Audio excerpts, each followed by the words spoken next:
আমরা সকলকে চন্দনের টিকা দিয়ে, আমরা মিষ্টির প্যাকেট দিয়ে আমাদের অতিথিকে বরণ করে নিচ্ছি। যারা ছবি তুলছেন তাদের অনুরোধ এইসব অনুষ্ঠানের ছবিগুলি ঠিক মতো তুলে রাখুন।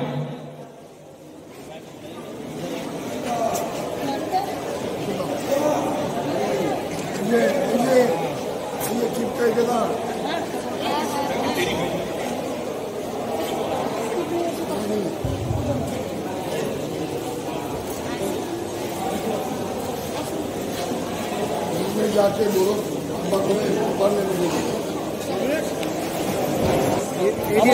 भाई हाथ का बात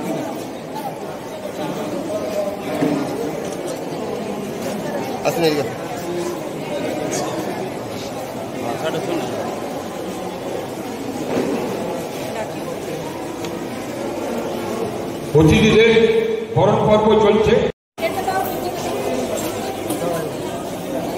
পঞ্চায়েতের উপপ্রধান, আমার দীর্ঘদিনের সুহীন বন্ধু আত্মীয় স্মরণ সাইকেল মহাশয়,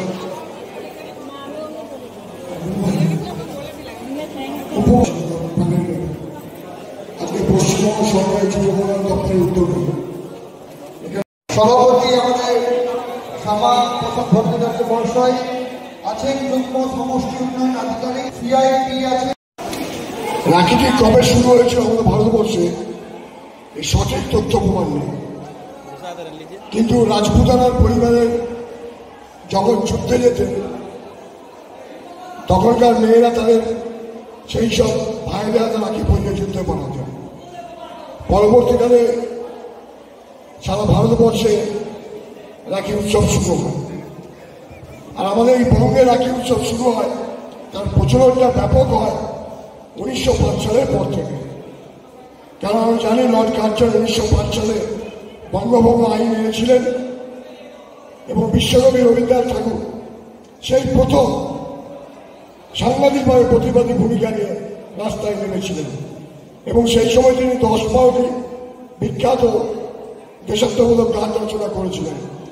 তার মধ্যে একটি বাংলার মাটি, বাংলার জল, বাংলার বায়ু, বাংলার ফল, পুণ্য হোক পুণ্য হোক পুণ্য হে ভগবান। এটা শুধু ভাই ও বোনের অনন্য বন্ধন নয়, হাজার হাজার বছর আগে পুরাণ থেকে আপনারা দেখবেন অনেক তথ্য পাবেন।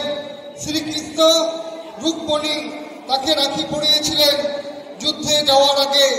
এরপরে আমরা রবীন্দ্রনাথ ঠাকুর বঙ্গভঙ্গ আন্দোলন যখন সমাপ্তি হয় তখন বাঙালি হিন্দু মুসলমানের রাখি পরিয়েছিলেন সম্প্রীতিকে বজায় রাখার জন্য, বাংলার সম্প্রীতিকে বজায় রাখার জন্য। বাংলার মাটি, বাংলার জল, বাংলার বায়ু, বাংলার ফল, এক হোক এক হোক এক হোক হে ভগবান, এই কথাকে সামনে রেখে রাখি বন্ধনের সূচনা করেছিলেন।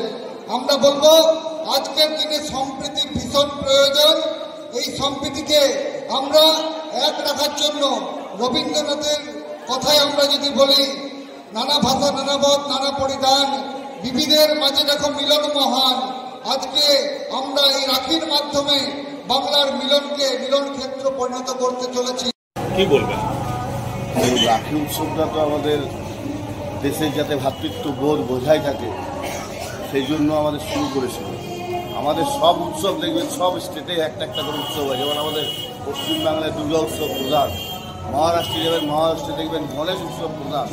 কিন্তু এই রাখি বন্ধন উৎসব একটা এমন উৎসব যে কাশ্মীর থেকে কন্যাকুমারিকা পর্যন্ত হয়, যাতে এই ভাতৃবন্ধন মানুষের মধ্যে মিলন ভাব, একতা ভাব ভারতে যে দরকার ছিল, সেই জন্য রবীন্দ্রনাথ এই জিনিসটাকে চালু করেছিল। এবং আমাদের আজকের দিনের যা পরিস্থিতি, যেভাবে আমাদের সরকার মানুষের মধ্যে একটা বিভেদ সৃষ্টি করার চেষ্টা করছে, আজকের দিনে রাখি বন্ধনে আরও প্রযোজ্য এবং আরও গ্রহণযোগ্যতা বেড়েছে। রবীন্দ্রনাথ কবে চালু করে গেছে রাখি বন্ধন উৎসব, কিন্তু আজকে তার আবার প্রয়োজনীয়তা হচ্ছে। তাই রাখি বন্ধন উৎসব যেন প্রত্যেক মানুষ প্রত্যেক গ্রামে, আমাদের আজকে যেমন মুখরা গ্রাম পঞ্চায়েতে হচ্ছে, আমরা সেরকম চেষ্টা করবো। আমাদের মুখ্যমন্ত্রীও সেটা বলেছেন বারবার করে যে রাখি বন্ধন উৎসবটা যেন আবার চালু হয় এবং প্রত্যেকটা গ্রামে গ্রামে এই রাখি বন্ধন উৎসবটা। রাখির দিনে মানুষকে কি বার্তা দেবেন? রাখির দিনে মানুষকে আমরা একটাই বার্তা দিতে চাই উখড়া গ্রাম পঞ্চায়েত থেকে, আমার তরফ থেকে, যে আপনারা সবাই এক থাকুন, ভালো থাকুন, সুস্থ থাকুন, কোনো বিভ্রান্তিকর মন্তব্যের মধ্যে পড়বেন না, কারণ আমাদের দেশে এখন বিভ্রান্তি সরানোর জন্য বহুত রকম সংগঠন চেষ্টা করবে। 1000 ভাই বোনকে রাখি পরানো হবে, অর্ধেকের মতো হয়ে গেছে। বার্তা এইটাই, সাম্প্রদায়িক সম্প্রীতি বজায় রাখা। এটা রবীন্দ্রনাথ ঠাকুর চালু করেছিলেন। যতদিন যা তথ্য রয়েছে 111 বছর আগে এই রাখি বন্ধন যে অনুষ্ঠানটা সেটা শুরু করেছিলেন, তার একটা উদ্দেশ্য ছিল ভ্রাতৃত্বের আবদ্ধে সমগ্র ভারতবাসীকে এক জায়গায় বন্ধনে নিয়ে আসা, অখণ্ডতা বজায় রাখা, ভারতবর্ষের যে ধর্মনিরপেক্ষতা যেটা আমাদের রাষ্ট্রের প্রধান অঙ্গ সেটা যাতে ঠিকমতো রক্ষিত হয়, সেই উদ্দেশ্যেই কবিগুরু রবীন্দ্রনাথ ঠাকুর আজকের এই রক্ষাবন্ধন অনুষ্ঠান শুরু করেছিলেন। আজকে এখানে যে অনুষ্ঠানটা হচ্ছে সেটা হচ্ছে অন্ডাল ব্লকের রাজ্য সরকারের তরফ থেকে মাননীয় মুখ্যমন্ত্রী মমতা বন্দ্যোপাধ্যায়ের অনুপ্রেরণায় ব্লকের যে রাখি বন্ধন অনুষ্ঠান, সেই অনুষ্ঠানটা আমরা উখড়ার যারা এখানে উখড়াতে বিভিন্ন পদে আছি, দলীয় পদে, তারা সবাই